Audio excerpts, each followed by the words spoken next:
giros o circunvoluciones, ¿verdad? Y ahí lo estamos viendo. Por lo tanto, pueden asociar también áreas, ¿correcto? Entonces ahí encontramos áreas o giros que se encuentran los circunvoluciones. Esas son las fibras de asociación corta, ¿correcto? Así. Eso lo encontramos en todo el hemisferio cerebral, si hacemos un corte, ¿ya? Pero siempre del mismo hemisferio, del mismo lado, ¿ok? Entonces ya tiene ahí, pues, ahí también están, ¿no? ¿Ve? También están, ¿ve? Fibras de asociación corta, ¿ve? También están. Ahora, las largas, si bien es cierto acá, un poco difícil, por acá, para ver las largas tenemos que hacer varios cortes así, incluso diseccionar, pero sin embargo, miren, sabiendo que esto es posterior, miren estas fibras que vienen por acá, ven así, ¿lo ven? Estas fibras, son las radiaciones ópticas. Esas son las radiaciones ópticas. Radiaciones ópticas. ¿A dónde llegan? Al área 17, 18, 19 hacia arriba, 18, 19 hacia abajo, ¿verdad? Ahora, ¿y por qué decimos que esas son las fibras de las radiaciones ópticas? Porque si recordamos, miren, ¿ah? Vista basal, miren, vista inferior, ¿verdad? Acá es el quiasma, miren. Este es el quiasma óptico. Ese de acá es el tracto o cintilla óptica, que rodea al mesencéfalo. ¿Para llegar a dónde? Al cuerpo geniculado lateral. Y ahí está el cuerpo geniculado lateral, miren. Ahí está, porque este es el medial, lateral. De este cuerpo geniculado luego se proyectan, acá forma como una especie vacía hacia adentro, ligeramente hacia el lateral, para formar por dentro una flexura, miren. Y eso se llama, y luego va a aparecer por acá, miren. Y ya decimos el tracto génico-calcarino, fascículo génico-calcarino. Génico-calcarino porque finalmente va a aparecer por acá y va a llegar hasta el lóbulo occipital, pues. Génico-calcarino porque va a llegar, ustedes ubicamos la fisura calcarina, ¿verdad? O el surco calcarino, ¿se acuerdan? ¿Ya? Entonces más o menos está, acá falta ese calor, acá pues, a este nivel. Y acá está, ¿no? El surco calcarino. Este que está acá, ¿ya?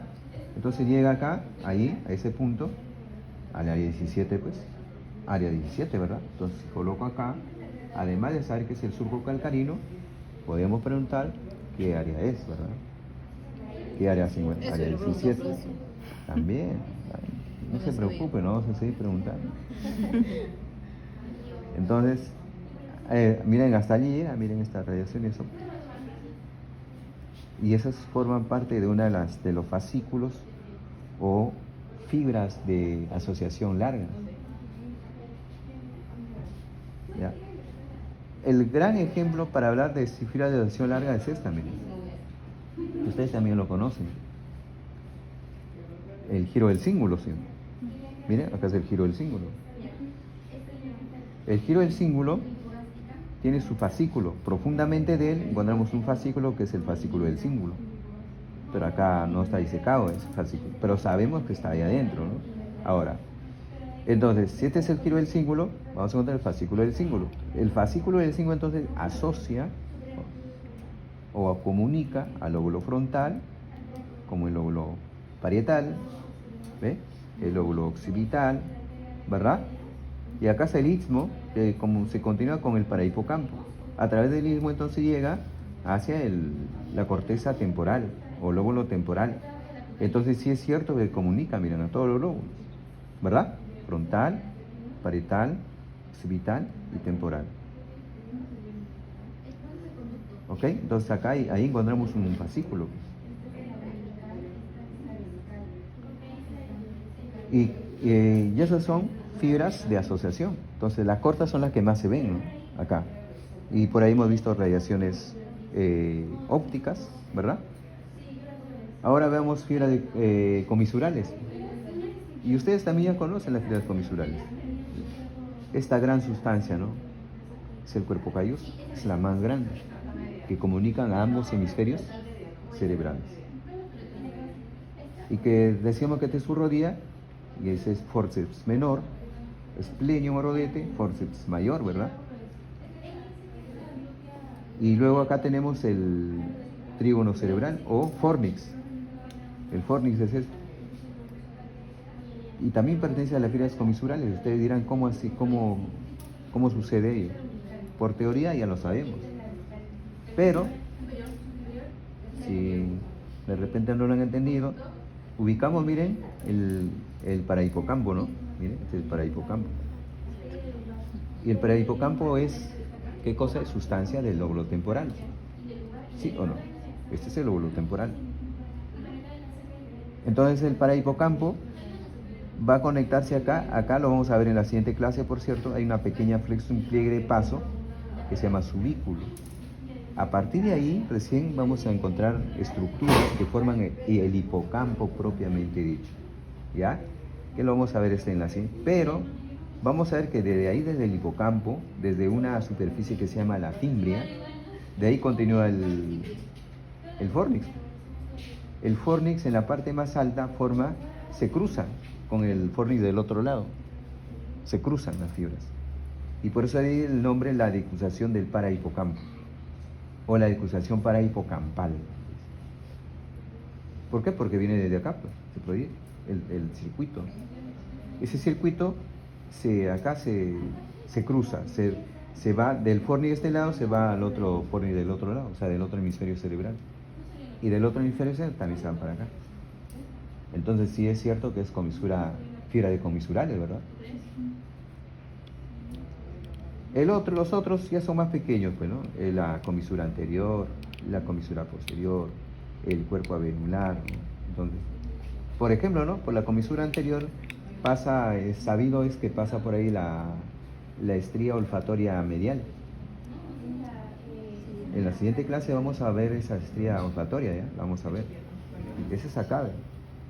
Ubicamos el bulbo olfatorio, ubicamos la cintura del tracto olfatorio, y acá vamos a ver que se abre así, como una especie de un triangulito. Así se abre. A veces se ve también una intermedia. Y ahí está la sustancia perforada anterior. Ahí está. Eso lo vamos a ver en la siguiente clase, ¿ya? Cuando vamos sobre todo la vía olfatoria. Entonces miren, esas son las fibras comisurales. Fibras de proyección, también ya lo conocen ustedes, ya lo conocen en realidad, porque ustedes lo conocen como la cápsula interna, ¿sí? ¿Ve? Y tiene su brazo anterior, tiene su rodilla, tiene su brazo posterior, ¿verdad? Entonces, bueno, el brazo anterior se encuentran las fibras, o por ahí pasan las fibras, las frontopontinas, por ejemplo, las corticotalámicas anteriores. Vamos a ver que por ahí pasa también el circuito de Papez, ¿ya? Ahora, en la rodilla propiamente dicha, específicamente, va a pasar un tracto que es muy conocido y es típico, que a veces se pregunta, el tracto córtico-nuclear, hojas geniculado, ¿verdad? Por la rodilla. Brazo posterior, que tiene hacia lateral y hacia medial, ¿verdad? Entonces, hacia medial decimos que pasa por acá, por ejemplo, apenas pasa la rodilla, las fibras córtico-espinales que van a formar la vía piramidal, pero ellas son las fibras que van específicamente a los miembros superiores y a los músculos del tronco, porque específicamente también acá, hacia más posterior, son las fibras córtico-espinales, pero que van a los miembros inferiores. En el centro pasan las fibras, unas fibras que llegan a los núcleos rojos. De ahí el nombre de las corticorrúbricas. Y por supuesto los tractos corticotalámicos posteriores. Ahora, en el mismo brazo posterior, pero hacia lateral, ¿verdad? Están las que vienen pues desde las terminaciones nerviosas libres. Y ustedes saben qué tracto es el que viene de las terminaciones nerviosas libres, ¿verdad? ¿Verdad? Por supuesto. Espinotalámico. Así de simple, ¿no? General, no al termoalgesia. ¿Qué más? También puede venir en las articulaciones, ¿verdad? Tendones musculares. También por ejemplo, el BTP, ¿no? También puede venir. Y así, miren, entonces, pero ellas están también por el brazo posterior, pero hacia lateral.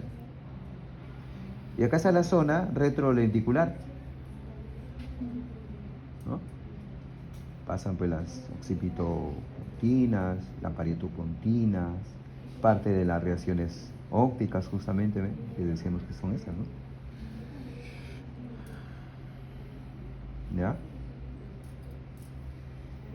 Bueno, esa es la clase. Bacán.